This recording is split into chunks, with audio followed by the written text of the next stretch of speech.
Hola a todos, un nuevo programa de Fortuna TV, siempre con Luis Seco, Claudio Celano Gómez. ¿Cómo están ustedes? ¿Qué tal? Buenas noches. ¿Están contentos? ¿De a qué te referís? De fútbol yo no puedo hablar, así que de cualquier Yo otra cosa puede tampoco. ser. Claudio tampoco. Nadie puede hablar de fútbol. ¿Por Qué qué, mal que Luis? estamos. ¿Vos de qué club sos? De San Lorenzo. No. Bueno. Bien, hablemos de la gran noticia que es esta semana, el triunfo republicano, la vuelta de Donald Trump en Estados Unidos. Luis, yo te quería hacer una pregunta, porque viste cómo nos suelta a nosotros el pensamiento mágico argentino que lo tenemos ahora. Todos damos por sentado que se vienen 10.000, 15.000 millones de dólares del Fondo Monetario Internacional para levantar el cepo. ¿Qué posibilidades concretas hay de que eso ocurra? Mirá, yo creo que posibilidades siempre hay, si uno recuerda algunos episodios, no sé, por ejemplo, la Argentina de los 90 con Menem y Bush nos salvó, ¿te acordás en la crisis del tequila?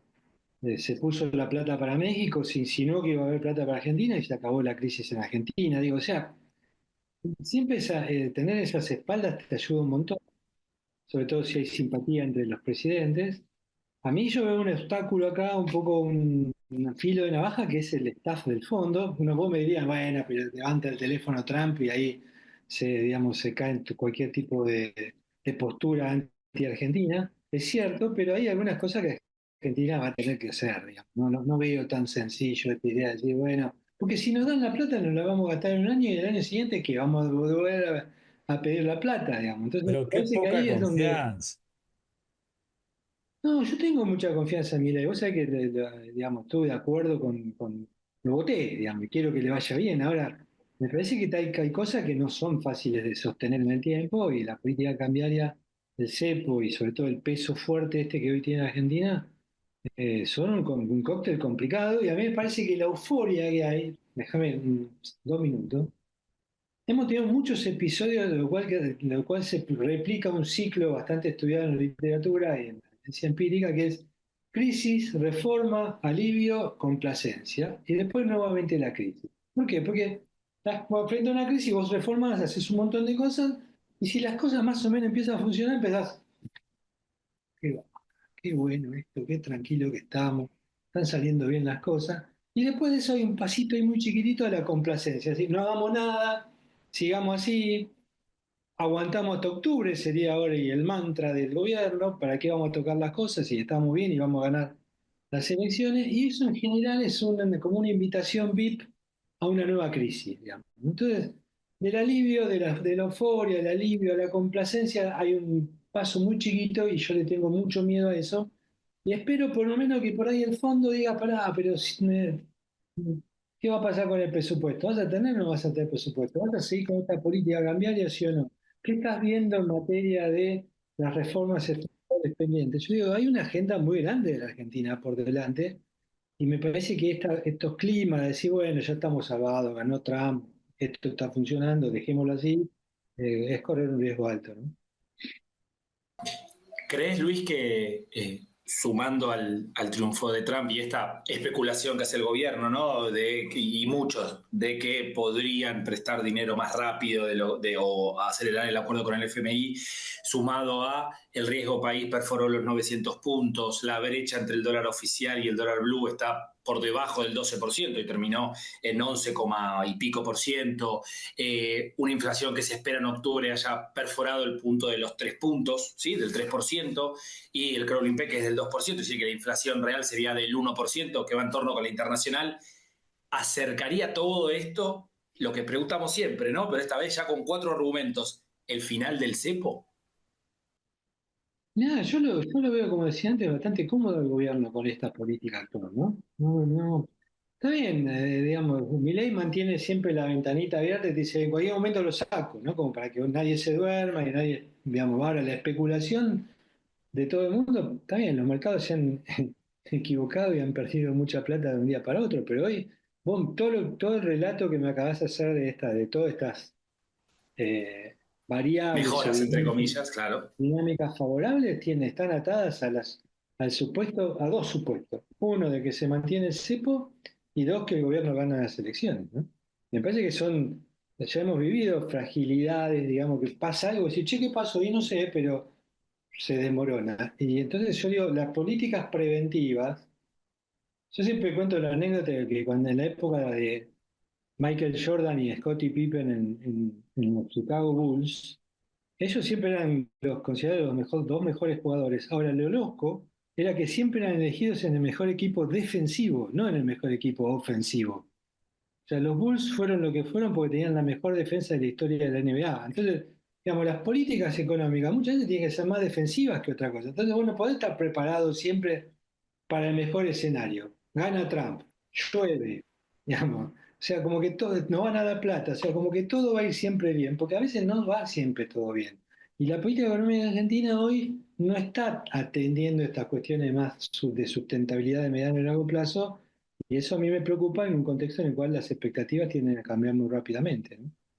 Ahora, eso en el tema financiero, digamos, la economía real. Bueno, el presidente no se ocupa de eso, pero los empresarios, los trabajadores, todos sí. Viste que Trump decía esa frase tan que se hizo famosa, aranceles bajos, aranceles altos, impuestos bajos. Mm. Y Sí, defendía sí. a sí mismo por lo que lo atacaban, a él le decían proteccionista y él tomó esa palabra y dijo, sí, yo soy proteccionista, voy a proteger esto. Eso no tiene mucho que ver con el discurso oficial, ¿no? Con el discurso de Milei.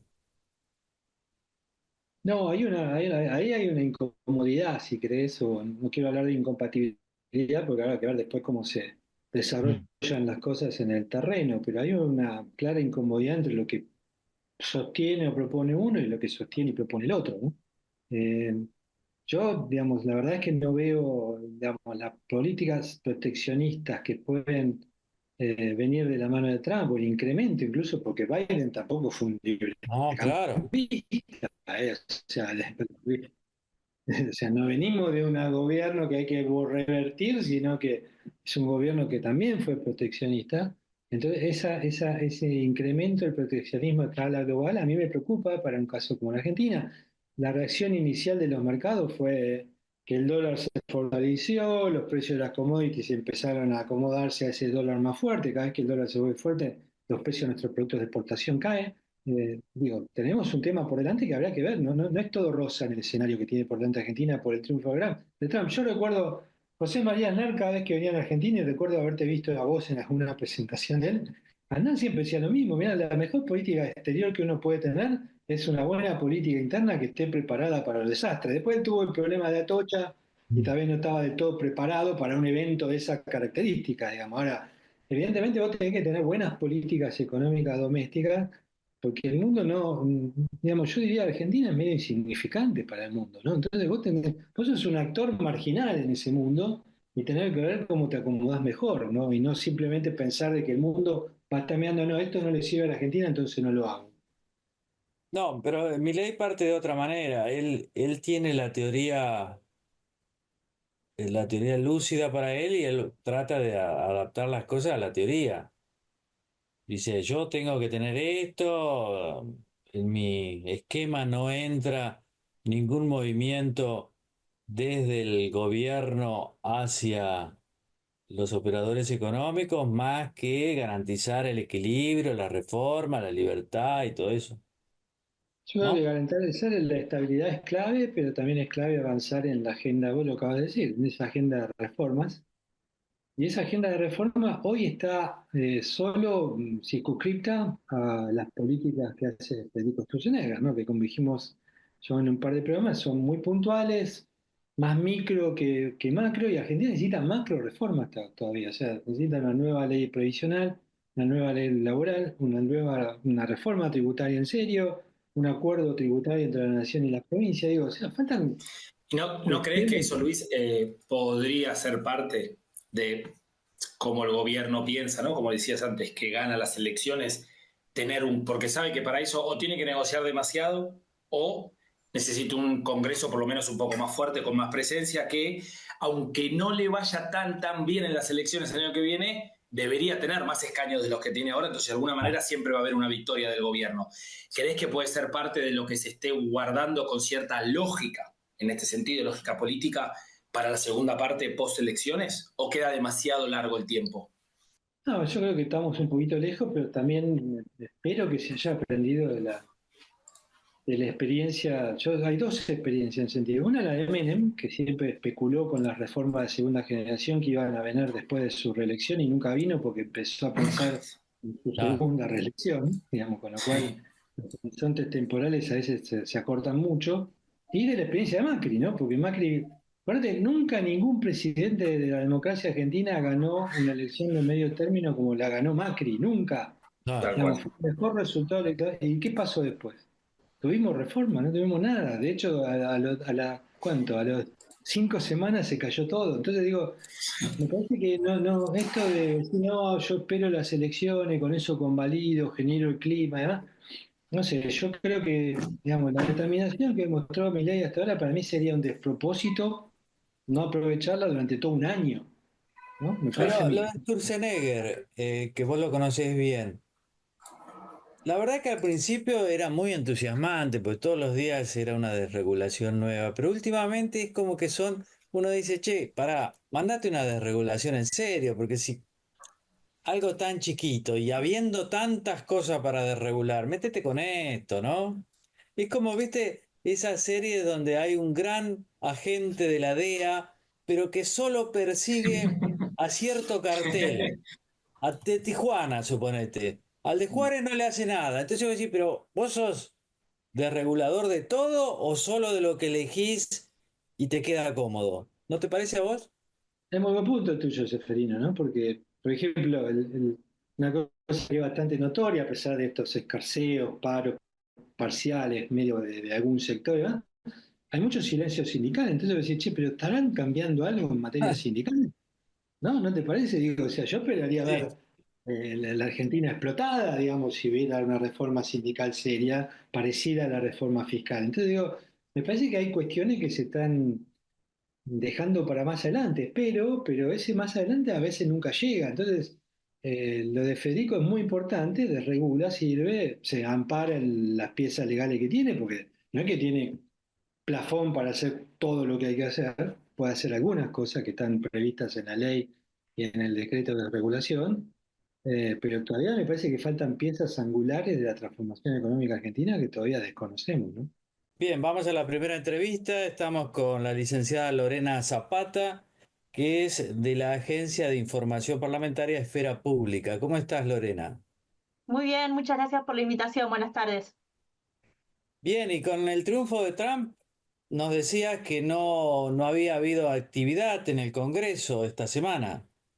No, la verdad es que hubo muy poca actividad, tanto en diputados como en Senado. Los pasillos legislativos estaban prácticamente vacíos. Había algunas reuniones pautadas, las que no se suspendieron previamente a inicio de la semana terminaron de caerse por falta de quórum y las que estaban pautadas para mañana, por ejemplo, el debate del presupuesto que iba a recibir al secretario de Salud, terminó de cancelarse hace un ratito. Por los pasillos hay muy poca gente, sí se sabe de que hay muchos legisladores que están allá, sobre todo del bloque PRO, del bloque LA, que es la Libertad Avanza, algunos aliados, de la UCR también, está el jefe de bloque, hay varios legisladores que a través de invitaciones de algunas ONGs están allá como observadores del proceso electoral. Sí, Estaba mirando justamente las redes y hubo una sin querer nota en sacarse mucha Clarín. foto y sin querer dejar demasiado registro, pero sí, salieron Claro, algunas estaba notas mirando en que algunos medios que sí, pero Lorena, había mucho enojo en las redes de la gente porque la gente decía, ¿y con qué viajan? sí, Son por eso los invitaciones. legisladores desde principio de la semana, incluso los propios asesores no querían confirmar nombres.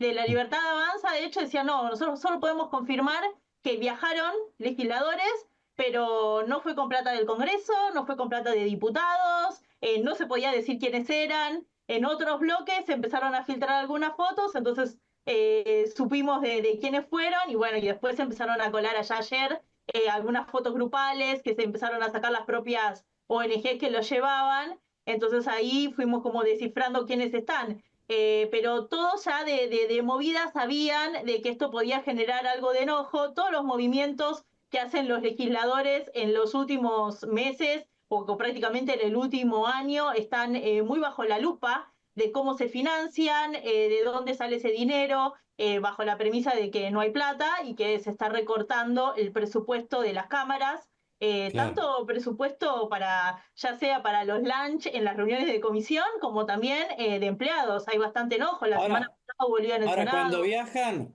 los viáticos sí les pagan, no creo que dejen de cobrar los viáticos, ¿no? Sí, viáticos siguen recibiendo, hubo algún recorte a principio de año, pero en principio lo que se informó desde los bloques es que este viaje en particular, como veedores para la elección en Estados Unidos, fue financiada por las ONG que lo llevaron y Oh, no por sí, la Cámara. les creo mucho porque cuando uno consigue algo así lo da publicidad, no es que lo diga, digo. Dice, no Sí, y creo que hayan renunciado a los viáticos, pero vos sabés más de esto, ¿no? algunos legisladores salieron a decir que se los pagaron ellos mismos de su propio bolsillo, como fue en su Imagino, momento sí. el Bueno, asado de el vamos asado a de cosas Milei. más gratas, porque la verdad que haya elecciones en Gran Bretaña en Gran Bretaña, en Estados Unidos, y acá suspenda el Congreso la- las reuniones, pero que se está trabajando sobre el presupuesto, ¿verdad?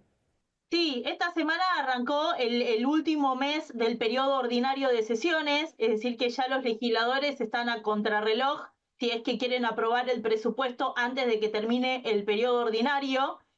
Ayer hubo una declaración llamativa del propio jefe de gabinete, de Guillermo Franco, que dijo que el gobierno no planea convocar a sesiones extraordinarias para tratar el presupuesto, con lo cual indicaría que tienen que acelerar motores para llegar a acuerdos en lo que queda del periodo. Hasta ahora el presupuesto en reuniones formales de comisión, en la Comisión de Presupuesto y Hacienda, que preside José Luis Espert, se vienen desarrollando reuniones informativas, donde van funcionarios de las distintas áreas, exponen, explican para qué se van a destinar las distintas partidas, tienen algún que otro espacio de intercambio con los legisladores y hasta ahí se llegó hasta ahora. No hubo un intercambio formal o un espacio en la comisión para que pueda darse un debate más de fondo. El bloque UP lo que sí empezó a hacer es en aquellas comisiones que ellos presiden, convocar a especialistas que desde afuera vayan a analizar la letra chica del presupuesto. Entonces así tenemos ciencia y tecnología, fueron todos a reclamar por presupuesto para el CONICET y la ciencia y la tecnología, hoy se hizo en previsión también, donde fueron universitarios, jubilados, donde están yendo todos a exponer, pero no en el marco de la comisión, sino por fuera. Y sí, después lo que se está dando es una negociación mucho más particular entre los jefes de los bloques y aquellos diputados designados por los bloques para el tratamiento de este tema, que sí están teniendo reuniones con algunos designados del Ejecutivo y del propio oficialismo, a lo que les están acercando algunas propuestas de modificación. A esta altura, el oficialismo todavía no confirmó a viva voz si va a aceptar o no modificaciones al presupuesto, pero sí es claro de que no tiene los números para aprobarlo tal como está. O sea que sí o sí está obligado a tener que ir a negociar. Encuentro Federal, que es el bloque que preside Miguel Ángel Pichetto, ellos ya trabajaron y tienen bosquejado una especie de borrador con algunas modificaciones claves que ellos consideran que tiene que hacerse al presupuesto, que lo que apuntan es a garantizar como un colchón de fondos para educación, ciencia y tecnología, jubilaciones y asignaciones familiares. Y deciden con qué partidas presupuestarias se puede financiar todo esto, ¿no? Entonces hacen todo un rediseño del presupuesto para garantizar eso, respetando la regla del déficit cero, que es la regla clave que planteó Milei, que no se puede modificar bajo ningún punto ni concepto. Ahora, Lorena, Partiendo de ahí, si no hay llamadas extraordinarias, ¿cuándo? Si las sesiones arrancan en marzo recién. el periodo ordinario termina ahora el último mes, el último día de noviembre, y vuelve a arrancar las sesiones ordinarias en marzo.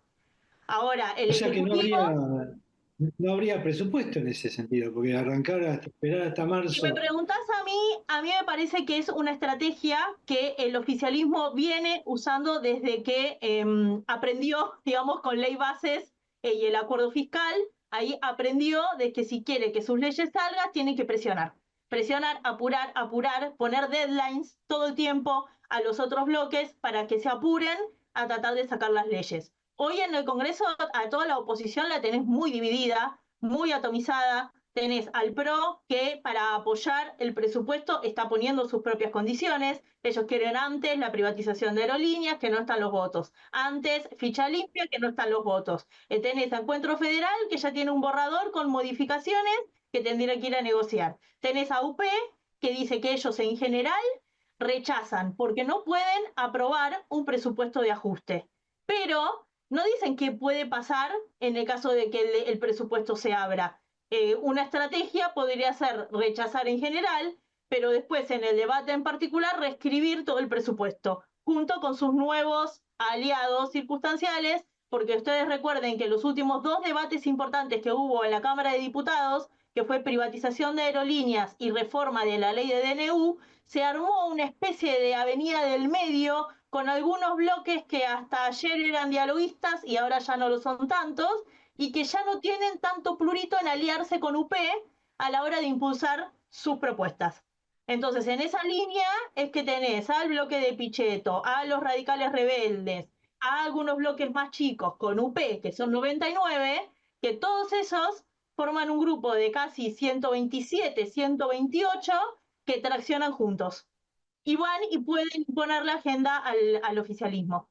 Sí, Ahora, el otro día hablando con Luciana Olaspina, economista del PRO, diputado, dijo que estaban cerca ellos de apoyar porque habían encontrado la posibilidad de generar ese fondo específicamente para las universidades y también para los jubilados y pensionados. sí, un ¿Hay poco algún ánimo ahí? se abrió el canal de diálogo cuando Encuentro Federal presentó esta contrapropuesta, ¿no? Que esto fue a principio de esta semana. Hasta principio de esta semana estaban como todos trabajando por separado. Tenías al bloque PRO trabajando en la mesa de coordinación de los lunes, martes con el Ejecutivo directamente, con sus pedidos particulares. Pero esta semana, a partir de esta hoja de ruta que armó Encuentro Federal, bajando sus contrapropuestas, se abrió el diálogo y se están analizando en conjunto con el oficialismo, bueno, qué modificaciones hacer. El hecho de que esta propuesta de Encuentro Federal parta de la premisa de que no se va a modificar la idea la primaria más importante para mi ley, que es no modificar el crédito fiscal, es decir, llegar fiscal, déficit cero, que no se modifica el déficit cero, sino que se modifican todos los artículos para lograr el financiamiento necesario sin generar déficit, es un paso enorme. Pero tenés muchos sectores con los que Encuentro Federal necesita también negociar que no están de acuerdo, que creen que hay algunas cuestiones como partidas para salud, para programas de género, que deben incluirse. Entonces es toda una negociación muy finita porque hoy día no tenés a ningún bloque que pueda presentarse a negociar en conjunto. Todos a su interior están quebrados. Incluso UP, los 99, tampoco los podés contar como 99. Al interior tenés gobernadores del peronismo que están negociando con Milei. Dentro de la UCR tenés gobernadores que negocian. Innovación Claro. Federal son todos diputados que responden a gobernadores que están negociando directamente con la Casa Rosada. Ahora, hay otros dos temas que me gustaría tocar, además del presupuesto. El primero es que hay que renovar las autoridades de la Cámara, ¿no? Hay que elegir Sí, nuevo presidente y todas las autoridades. Martín Menem, que sí. es el actual presidente hombre de Milei, ¿tiene los votos suficientes para seguir como presidente? Al día de hoy está complicada la suma. Principalmente, yo creo que eso es uno de los motivos por los que el oficialismo ahora está presionando muy fuerte para tratar de, en el caso de que se llegue a lograr un acuerdo para el presupuesto, sea antes de diciembre, porque justamente la renovación de autoridades es el 10 de diciembre. Y ahí tienen que renovarse autoridades y Martín Menem por ahora no tiene el acuerdo, no tiene el acuerdo, por ejemplo, del PRO. Eso es algo que Claro. se está negociando y que se está negociando fuera del Congreso. Es una negociación Macri-Milei, que todos sabemos, es vox populi dentro del Congreso, de que ese lugar lo quiere también Ritondo. Ritondo quiere la presidencia de la Cámara. Y después tenés muchos otros bloques que tienen la postura de que ellos avalan y le dan el voto a lo que decida el partido de gobierno. Esa es la postura de UP. UP no tiene este año intenciones de ellos meter a un diputado propio para presidir la Cámara, sino que van a apoyar, por una cuestión de tradición parlamentaria, van a apoyar al candidato que proponga el oficialismo. O sea que tiene que, entre que es la Libertad Avanza, y el PRO, decidir entre ellos cuál va a ser el candidato de consenso que van a proponer. Martín Menem tuvo un montón de traspiés a lo largo del año y un montón de cuestionamientos, incluso al interior del propio bloque oficialista. El propio bloque oficialista tenés varias corrientes al interior del espacio que no están de acuerdo con que continúe Martín Menem. Después, esa decisión de que si ese puesto, en el caso de que sea para la Libertad Avanza, sea o no para él, bueno, es una decisión que creemos que corresponde al Ejecutivo. Lo definirá el Ejecutivo, Milei, con Karina Milei, y bajará la orden, pero va a depender más de una negociación extra Congreso que por lo que pase al interior. En cuanto se defina el candidato, los bloques opositores se van a alinear y van a dar el acuerdo. O sea que vos crees que Miguel Ángel Pichetto no tiene ninguna posibilidad de reemplazar a Martín Menem. Y ahí tendría que ser tal vez un acuerdo al día de hoy, la verdad es que no tanto. Sonó, si le tengo que decir la verdad, sonó hace algunas semanas, había un pasillo importante mencionándolo como una opción, como una salida de acuerdo para, en el caso de que no haya, no haya un consenso entre el A y el PRO, pero yo no sé si ese es el lugar que hoy quiere ocupar Miguel Ángel Pichetto. El bloque últimamente y el espacio que él construyó, Encuentro Federal, hoy día está ocupando otro lugar. Logró dividirse la Cámara en tercios. Hoy arrancó el Congreso a principio de año, que la tenías como un grupo, un enorme grupo de dialoguistas, que terminaba avalando las medidas del gobierno, y así fue, y negociando, e incluso en contra, terminando votando a favor. Hoy día lograron consolidar como una posición mucho más de centro y dividir a la Cámara de Diputados en tres. Y tiene como un cierto, pese a que son pocos, vos decís son 12 nada más, pero, o 16, perdón, pero más los 12 los radicales rebeldes, más los ponele 90 y pico de UP que logren alinearse, más los de izquierda, más logran formar unos 2 tercios que puede frenar al tercio restante. Hoy tenés Ahora, muy dividida la Cámara. ahora sobre eso, el gobierno logró una reacción defensiva, pero una reacción válida y eficiente, eludir el tema de los vetos del Congreso, Sí, consolidando una minoría sí, fuerte en la Cámara de Diputados. sí, Ahora, el sector de Pichetto y otros quieren dinamitar esa posibilidad, ¿no? sí. Haciendo otra regulación de los DNU. Y ¿Eso tiene alguna posibilidad o no? se encaminan en esa línea con un pedido de sesión para la semana que viene. Ayer anoche hubo algunas reuniones por Zoom entre diputados de UP con Encuentro Federal, que es el bloque de Pichetto, y con Democracia para Siempre, que son los radicales rebeldes, en donde casi que hay acuerdo para salir a pedir una sesión especial para la semana que viene. Van a terminar de definirlo en lo que queda de la semana, pero para llevar como tema principal justamente este proyecto, el que reforma la ley que regula los decretos de necesidad y urgencia. En el caso de que eso suceda, tienen los votos. O juntándose, tienen 128, según los poroteos que estaban circulando esta semana, tienen 128 votos. Pero en el debate en comisión tenés al PRO, que no fijó una posición clara. Y es sabido que hay algunos diputados que históricamente, antes de este gobierno, vienen impulsando modificaciones a la ley de DNU, y que no están en una posición cómoda. Con lo cual, con la ausencia de alguno, 1, 2, 3, ya estaría el número para poder aprobarlo. Prácticamente, si se convoca a esa sesión, hay altas chances de que se vaya a avanzar con esa reforma, por lo menos la media sanción, ¿no? Después el Senado es otra Bueno, historia. hay elecciones en Irlanda, por ahí viajan de nuevo servidores El de la... tiempo, bueno, el tiempo es tirano. También uno podría pensar que el oficialismo quiere cerrar por el verano el Congreso justamente para que este tipo de leyes no se le vayan como colando por la tangente.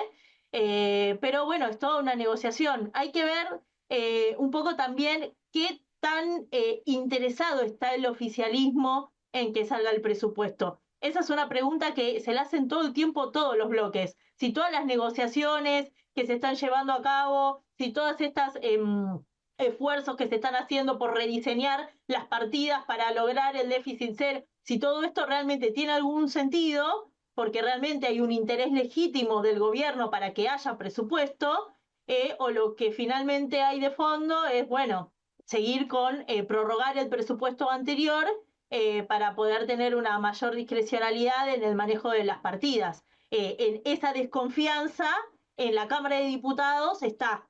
Nadie está todavía demasiado seguro, ¿no? Pero porque siempre la última palabra la termina teniendo Milei. Muy bien, Lorena Zapata de Esfera Pública, muchas gracias por haber conversado con nosotros. No, por favor, gracias a ustedes, un placer. Bueno, vamos a la segunda entrevista en Fortuna TV, siempre con Luis Seco, Claudio Serrano Gómez. Ahora vamos a dialogar con José Urtubey, que es empresario, director de Celulosa Argentina y de otras compañías. ¿Cómo estás, José? ¿Qué tal, Seferino? ¿Cómo estás? Gracias por invitarme a tu programa. No, por favor, estábamos hablando acá con Seco y con Celano Gómez del triunfo arrasador de Donald Trump en Estados Unidos. Y ya nos empezamos a preguntar, porque ahora somos todos expertos en política internacional y demás, ¿cómo va a afectar eso a la Argentina en el tema de la economía financiera, pero también de la economía real? ¿Vos cómo lo estás viendo a eso? Sí, un primer comentario que haría es, ¿qué implica Trump en términos geopolíticos? Trump, en términos geopolíticos, implica la regionalización de las cadenas productivas. Es decir, Trump cuando anuncia, inclusive en el último acto previo a las elecciones, de que él va a subir los aranceles a las importaciones de los productos de México y de cualquiera, de China y de cualquiera que atente contra los productos americanos, está sentando una definición. Es decir, Trump, y eso quizás sería interesante que también Milei, digamos, empiece a internalizar esos conceptos, porque viene a partir de un entendimiento de qué es lo que está pasando en el mundo. En el mundo, producto de la guerra comercial tecnológica entre China y Estados Unidos, producto de las guerras y producto de, obviamente, todo lo que es los extra costos logísticos, empezó a cuidar sus cadenas productivas y los americanos le llaman lo nearshoring, friendshoring, es decir, que puedan estar establecidas esas cadenas productivas con los grandes centros de consumo. Y eso es muy importante. Por eso es que creo que, más allá de que actualmente el gobierno está haciendo una política de ajuste, me parece muy bien, sobre todo en lo que tiene que ver con el gasto. O puntualmente con lo que tiene que ver con el gasto ineficiente o la estructura del Estado que sea elefantiásico para pasar a un Estado eficiente, pero creo que no debe pasarse de la línea del gobierno nacional de no entender este punto. Tiene que cuidar fronteras adentro a sus cadenas productivas. Entonces hay veces que escucho que por ahí van a empezar con posiciones de disminución de posiciones arancelarias y estamos viendo cómo mismo Estados Unidos, Brasil, Europa, todos están cuidando sus fronteras. Entonces una primera definición sería, bueno, ojo, la primer potencia del libre mercado en Estados Unidos, Trump apenas asume, dice, yo voy a cuidar mi consumo, mi cadena productiva, voy a subir arancel. Bueno, toda una lectura para hacer a partir de eso. Claro, además, Le- reforzando lo que vos decís, Trump, cada vez que le dicen proteccionista, él lo ha tomado como un valor positivo y ha dicho, proteccionista sí, porque es proteger la industria, los empleos y demás. Hay un por giro ahí, supuesto. ¿no?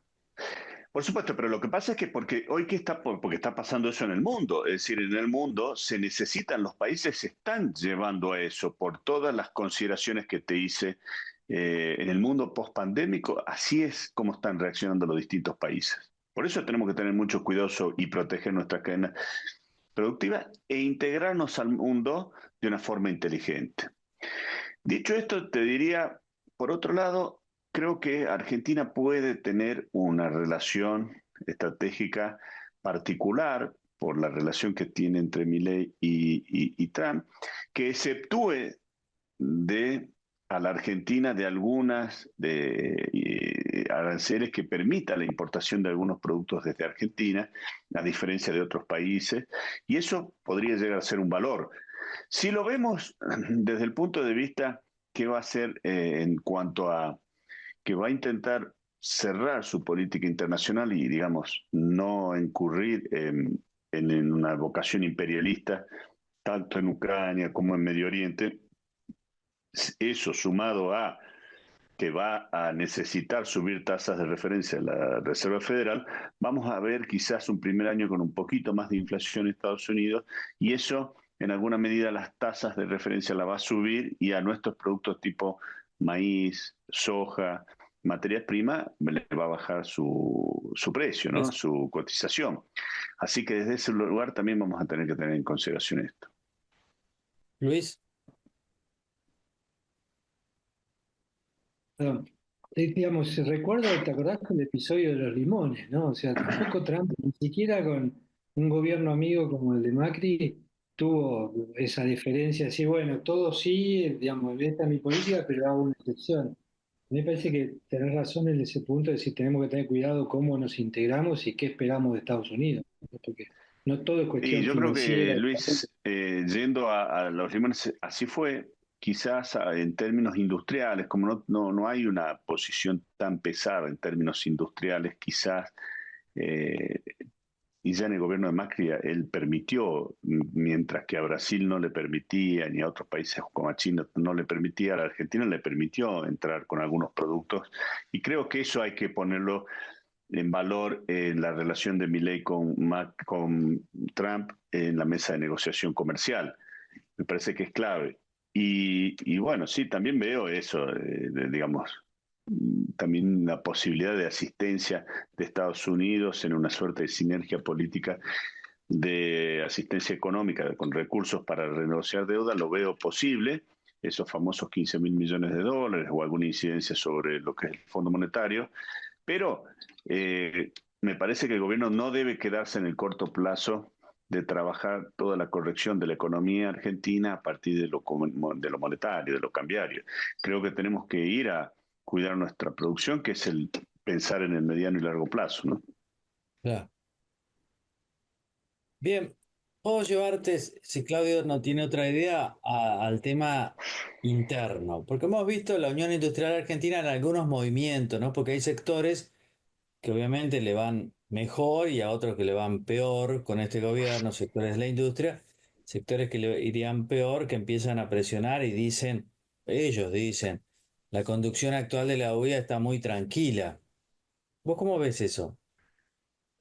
Yo veo que a la industria, en términos generales, en promedio, le está yendo muy mal. No le está yendo mal, le está yendo muy mal. Tenés 50% de capacidad instalada ociosa. Eso es un dato. Si comparás los primeros 6, 7 meses del año versus el año pasado, casi un 15% abajo. Es decir, es una caída muy fuerte y va a requerir, si a eso ligás a aquellos sectores que están más dañados, que son los que están ligados a la construcción digamos, a todo lo que es las economías regionales, no es un buen momento para las pymes y para la industria argentina. Yo creo que es necesario poder hablar esto públicamente sin ofender y contribuir a la agenda pública. Vos sabés que yo soy una persona que siempre lo he hecho, estando en la UIA y lo hago fuera de la UIA. Es decir, también institucionalmente me parece que sería un punto a favor de que las instituciones se expresen firmemente digamos, concretamente para aportar a la agenda nacional un punto de vista que es estratégico. Claro. Ahora, no lo hacen todo. Fíjate que se estaba debatiendo y era objeto de noticias periodísticas el rol de Pablo Roca, que es tan medular en la economía, pero también en la política argentina. Como había algunos que decían en un artículo que leí, hay un Paolo Roca industrial y otro Paolo Roca energético. Al energético le va bien y está recontento. Al industrial empieza a quejarse, por ejemplo, con el tema de siderurgia, ¿no? Básicamente. ¿Vos compartís eso? Yo creo que en la integralidad me gustó escucharlo a Pablo Rocas en un evento hace un par de Sí. semanas hablando de la necesidad o de manifestar la realidad negativa que está viviendo la industria, porque la verdad es que él siempre tiene una mirada dentro de lo que es Latinoamérica y linkeada a lo que es China, pero no va más allá, es decir, necesitamos integrarnos, como te decía, cuidando nuestras cadenas productivas. Y si bien es cierto que hay algunos sectores que están hoy, digamos, que son competitivos per se, entre ellos la energía, la minería, la tecnología y quizás lo que es el agro extensivo, a medias, porque hoy el agro tampoco la está pasando muy bien. Pero también eso es un país que es relativamente insuficiente en términos productivos para contener a 46 millones de habitantes, de ciudadanos argentinos. Por eso es importante que todos los líderes y líderes empresarios tengamos una visión integral, ¿no? Claudio.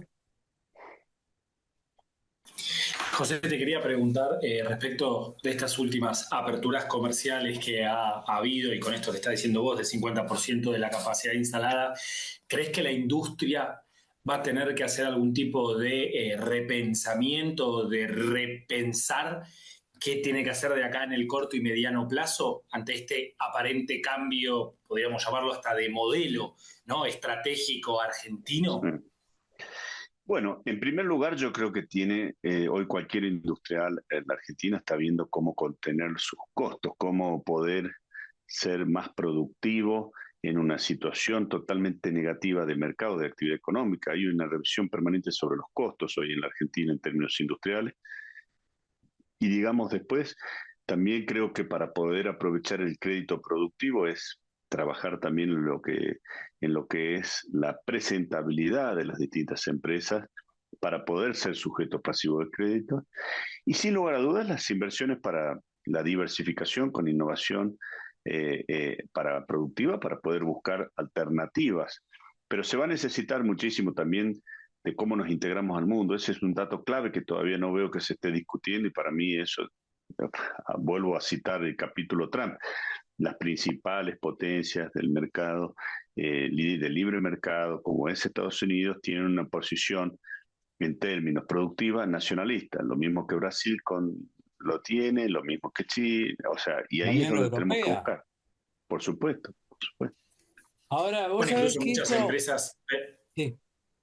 No, que quería sumarse, Ferino, a esto, que muchísimas empresas que le están yendo bien en Argentina, o por lo menos tienen esta visión estratégica de pensar afuera. Uno puede pensar en Toyota, en Nissan, que abrió la línea de Nutrien Foods, Mirgor, que quiere llegar, ¿no?, a que el 50% de su negocio tenga que ver con lo internacional. Es decir, pensar desde Argentina la posibilidad de exportar para equilibrar con la producción nacional de cara al mercado local, ¿no? Como que tienen que encontrar las empresas también esa vuelta a partir de este cambio de paradigma que parece en el que estamos. Sin duda, pero digamos, hoy, por más competitivo que seas con el nivel hoy es caro Argentina medida en dólares, muy, muy caro.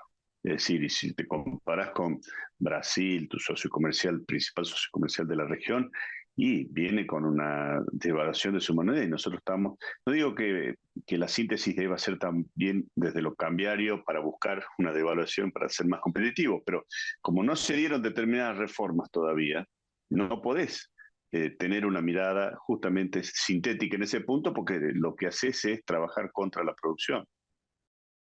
Ahora, ahí planteas un tema muy interesante, ¿no? Porque Seferino te decía recién, bueno, hay cierto como silencio del lado de la industria, se escuchan solo algunas voces de reclamar políticas por ahí más claras y demás. También hay silencio del lado laboral y me parece que hay un tema ahí importante que es medio tangencial que mencionás recién, que hay otras políticas que no se avanzaron, por ejemplo la reforma laboral.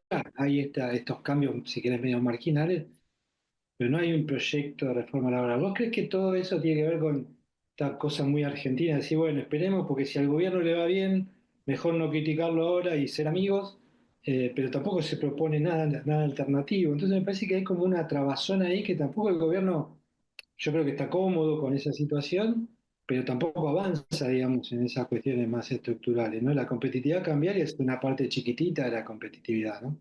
Sí, lo que pasa es que como la demanda de la sociedad era tan clara respecto a la inflación y la forma de mostrar la baja de la inflación en términos, pensando en el corto plazo, lo lográs en gran parte a partir de lo monetario y cambiario, de frenar el ancla ahí, y que generalmente los gobiernos tienden a enamorarse de esas posiciones, de esas variables de cara a las elecciones, pero también la inflación se la combate, digamos, en términos sustentables, además de esta corrección, con la fortaleza de la oferta productiva. Fortaleciendo la oferta productiva implica reformas que tienen que ver con lo impositivo, con el financiamiento productivo, con lo infraestructural, es decir, tenés un montón de baches de extra costos infraestructurales en la Argentina que tenés que pensar un poco en eso, porque a la hora de no sintetizarte solamente en lo cambiario, porque ahí es donde somos muy caros en dólares, no somos competitivos, con lo cual corremos grandes riesgos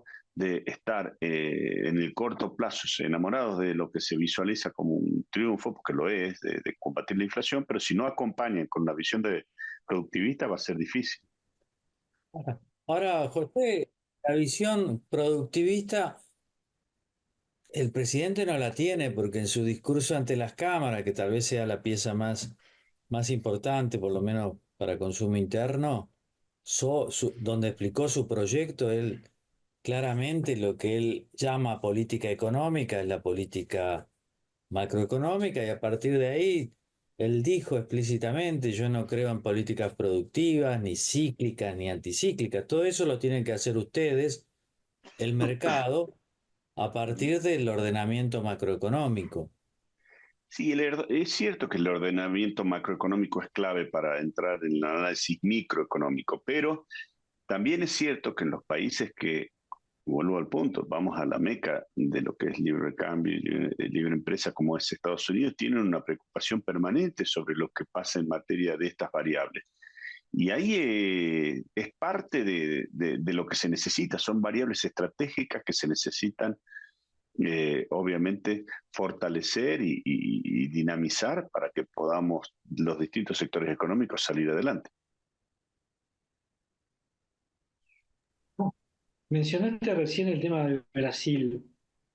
Es como que Brasil tampoco está mucho en la agenda del gobierno, ¿no? Ni siquiera creo que todavía no tenemos embajador en Brasil. No, Eh, pero ya lo ¿Cómo, vamos a cómo? tener, ¿eh? Ya lo vamos a tener, bueno, es positivo.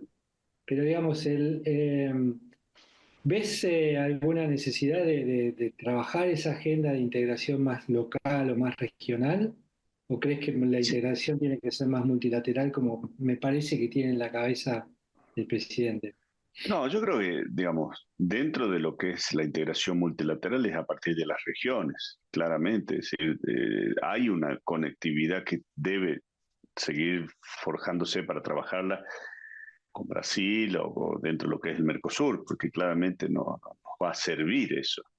Eh, en el corto plazo, por ahí quizás haya desinteligencias o búsquedas de distintas alternativas con los gobiernos actuales, pero eso no obsta que tiene que haber una política con Brasil es un socio muy importante comercial nuestro, y la posición de nosotros de fortalecernos o de debilitarnos tiene mucho que ver con lo que hace Brasil también, así que no lo abandonaría, sin duda. Sí, a ver, José Urtubé me está dando un poquito de miedo, un pensamiento que tengo. ¿No será que el mundo va al proteccionismo y nosotros vamos a la apertura indiscriminada de la economía en todos lados? ¿Y quién ganará de eso, no? Bueno, es que es lo que vengo sosteniendo yo, quizás sí, como una voz solitaria, pero es lo que vengo sosteniendo. Es importante debatir cómo nos vamos a insertar al mundo en estos términos. Y por eso me pareció sumamente, digamos, referencial lo que plantean las mismas potencias. Imagínate vos una potencia desarrollada, imperio en el mundo, digamos, en términos económicos, con una posición dominante. Tiene esa lectura. Te imaginarás que de ahí para abajo creo que por lo menos todos tenemos que poner alguna barba de remojo a reflexionar sobre este tema. Uno de los grandes soportes, por lo menos mediáticos, para nosotros, en lo que nos llega acá Elon Musk, está muy contento, ¿no? Pero bueno, hace unos meses el gobierno de Biden aumentó drásticamente los aranceles a los vehículos eléctricos chinos, ¿verdad? Claro, así es fácil ser Bueno, pero que, libertario, ¿no? Si te protegen tu producto, uno de tus productos es bueno, autoeléctrico, pero no puede competir con los chinos y entonces vos, el gobierno, te sube los aranceles, así es fálo defender la libertad bueno, de pero mercado, ¿no? Cefe, ¿cómo crees vos que se desarrolló Estados Unidos después de lo que fue la independencia americana? Con posiciones arancelarias y cuidándolo, siendo países en ese momento en desarrollo, después cuando se desarrollaron, por supuesto, el comportamiento global no es en términos lineales como se puede expresar en un texto universitario de algún analista, algún profesor. Tiene una dinámica que muchas veces va para un lado, va para el otro, acorde a tensiones que pueden ser de índole bélico, pueden ser de índole de conflictos de intereses de distintas consideraciones, en este caso tecnológicos. Hay una pelea muy fuerte entre China y Estados Unidos. Entonces, digo, ahí, digamos, muy importante. Fíjate la diferencia cómo Estados Unidos trata a, a Assange, por ejemplo, lo terminó pulverizando. A Elon Musk no, porque trabaja en conjunto con el sistema. Si Elon Musk empezaría a trabajar fuera del sistema, seguramente algún problema tendría de corto o mediano plazo. Entonces, creo que hay un entendimiento de que el país hay que mirarlo entre todos y colaborar entre todos para el surgimiento. Y eso, que es el nacionalismo productivo, no está en un mundo como el actual, que en donde vemos que a partir del año 2008, con la crisis de Lehman Brothers, explotó el sistema global como lo concibimos durante 40 años, porque dejó de ser funcional a los intereses de cada región. Bien, José Urtubey, muchas gracias por haber conversado con nosotros. Por favor, y una aclaración, ahí estoy viendo que dice Urtubey Santos es porque es el Zoom de mi hijo, pero soy José. Ah, está bien, es aceptado. Un gracias, Gracias. un abrazo a todos. Buen programa hemos hecho, me voy contento. ¿Ustedes con qué se quedan de este programa? Luis, Yo me quedo, digamos, de las prioridades, ¿no? Por un lado, la prioridad legislativa, por ejemplo, que antepone no sé, digamos, verificar la calidad de la elección norteamericana. Está bien, digamos, por ahí es lo entretenido. neces- Es entretenido, había mucho ruido, digamos, ¿no? Ese riesgo de fraude, pero bueno, no sé, yo creo que Argentina tiene, me parece que sería prudente que los legisladores argentinos tengan otras prioridades. Eh, que también te las plantea Urtubey cuando habla de la industria, ¿no? Decir, bueno, está bien, pero la prioridad de la macro la entendemos todo, pero ¿y qué hay después para ver cómo hacemos la integración global? ¿Cómo Argentina va a incrementar su nivel de comercio? ¿Cómo lo va a hacer? ¿En qué sectores de todas maneras, bueno, qué sectores están mejor preparados para esa integración? ¿Cómo nos mira el mundo? Yo creo que hay una discusión ahí que como que siempre nos quedamos más con la noticia de tapa, con el título, que escarbar un poco y decir, bueno, ¿qué estamos haciendo en este sentido? ¿No? Claudio. Y me quedo con esto que dice Luis del qué estamos haciendo en este sentido. Los legisladores están en pausa como si no hubiese que legislar por las elecciones de Estados Unidos y pareciera que los industriales también están en pausa porque están callados, ¿no? Que alguna vez lo dijo de Pablo, ¿no? Los industriales están callados y parece que esto importador les queda cómodo. Bueno, pareciera que están todos en una pausa viendo a ver qué pasa. Se ve que algunos números de la economía tan mal los están viendo porque si no estarían un poco más cocoritos.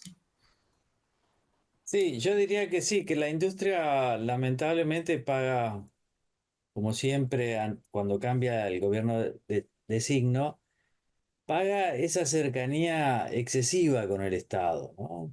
Que es cierto que en todos los países centrales el Estado ha sido central y seguramente lo seguirá siendo, pero hay que ser inteligente, es decir, yo creo, ¿no? Siguiendo a un empresario exitoso de la Argentina, cuyo nombre no voy a decir, que los subsidios hay que aceptarlos, pero después uno se tiene que volver sustentable. Y me parece que nosotros, cuando tenemos un gobierno pro industria, los industriales en general, no todos, toman, pero no se hacen productivos, no mejoran la productividad. Después la reacción de los gobiernos liberales, que en general no creen en la industria, se van al otro extremo y sufren los industriales, sufren los empleados, sufre todo el país, porque un país es todo, no es solo servicio, no es solo agro, no es solo industria, creo yo. ¿Ustedes qué dicen? No, y vos fijate, CF, que como, digamos, cuando uno mira y abre, digamos, la producción, PBI, por decirlo de una manera, la actividad económica, los tres sectores que hoy tienen peor performance son la construcción, la industria y el comercio, Claro, que son tres de los sectores que están más cerca de la gente, si querés, sobre todo de la población económica urbana, ¿sí? La urbanidad, la opinión pública, son los tres sectores que están más abajo. O sea, cuando uno mira la recuperación, dice, che, ¿dónde está? Y está en la producción de petróleo, en la minería, en el agro, en la pesca, pero cuando vos mirás, y bueno, está bien, todo eso está muy bien, ¿no? Algunos sectores de servicios, pero cuando vos mirás abajo, decís, están estos sectores que son los sectores que de alguna manera generan empleo urbano y que son tan, como dijiste vos muy bien, cercanos por ahí a la política y que hoy están medio como, digamos, esperando, como dice Claudio, en pausa, diciendo, che, bueno, vamos a ver cómo sale esto, ¿no? Si sale bien, estamos bien, si sale mal, criticaremos, ¿no? Y me parece que es momento también de que todos empiecen, gracias a la estabilidad transitoria o permanente que tenemos hoy, aprovecharla para discutir cuestiones más profundas, ¿no? muy bien, hasta la próxima.